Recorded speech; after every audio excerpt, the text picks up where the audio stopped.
tutorial I'm going to be showing you how to do this flat slip stitch join for crochet granny squares or any type of joining in crochet. I think this is a really nice stitch just for simplicity if you want something that's nice and flat. Of course you can use it in a contrasting colour like I have. I've used this for demonstration purposes, however I do like the contrasting colour, or if you want something really simple you could use the same colour as you've used for your border. So in this video I am using Paintbox Simply Aran. I'm using a 5mm crochet hook, but of course you can use whichever yarn and corresponding hook you prefer. You will also need a pair of scissors and a darning needle.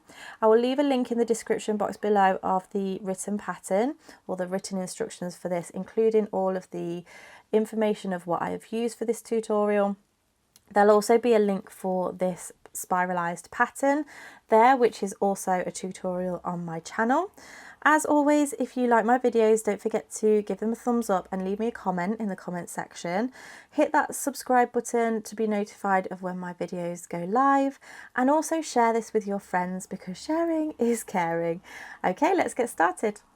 Okay, so you're going to begin by taking two of your squares, and what we're going to do is have the right side facing up. We're going to join along this section here.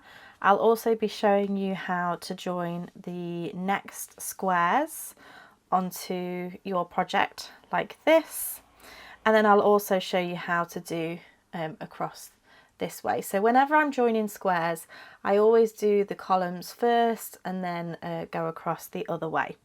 So if we take a slip knot on our crochet hook, and then what we want to do is establish where our corners are. So in this particular granny square we have a chain 1. So this is my corner and this is my corner. If you really struggle to find where your corners are, I would suggest popping some stitch markers in just to make it easier for yourself. So what I'm going to do here is I'm going to take this this granny square first, and I'm going to find that chain 1, so just before we go into the stitches, and I'm going to insert my crochet hook into the front loop only. So if I was to insert it into the chain, normally it would look like this, but I'm just going to go into the front loop only. And then on this square I'll find the corresponding chain, but I'll go into the back loop only, like so.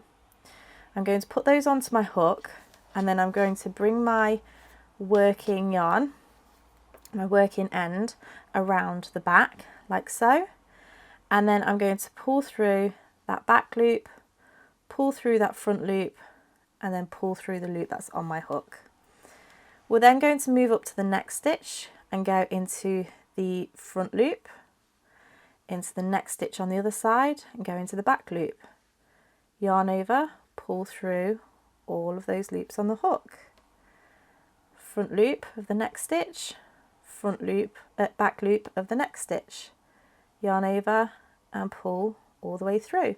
And this is what you're going to do all the way up this very edge of your work. So it just creates a really nice flat seam, joining your squares together. So front loop, then back loop and slip stitch, front loop, back loop and slip stitch. I'm going to go ahead and work this all the way up to this corner, and then I'm going to show you how to connect the next two squares. So work your way up as well, pause the video, and then I'll meet you back in just a moment.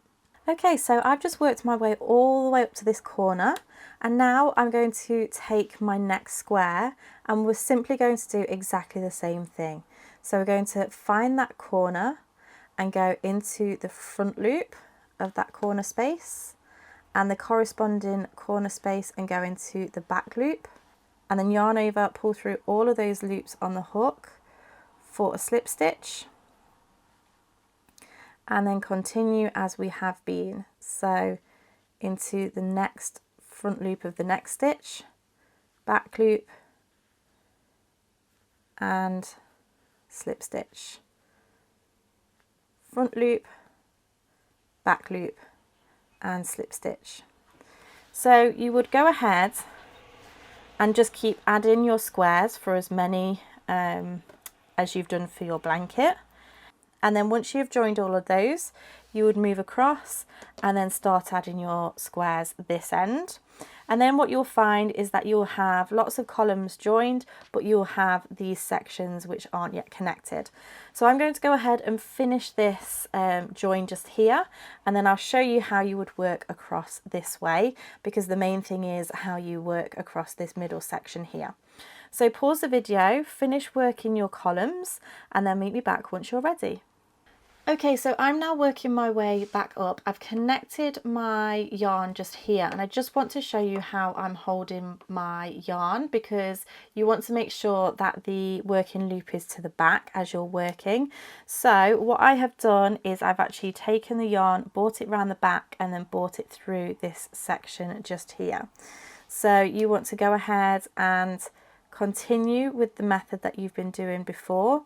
So front loop and then back loop, and then moving up to your next stitch, front loop, back loop, and pulling it through.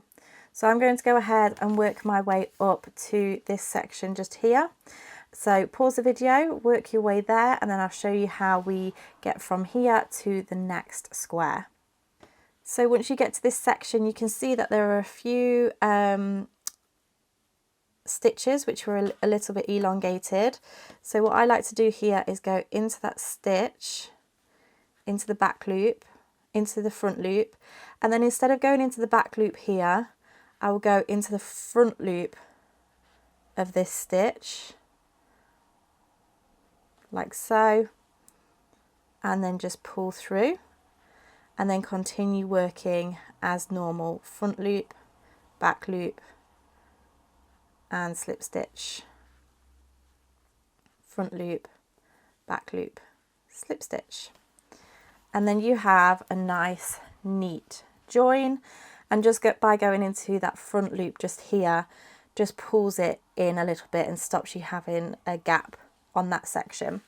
So you would continue that all the way up on each of your rows, and then you have this beautiful flat join. So I'm just going to finish this off here and then show you what it looks like at the end.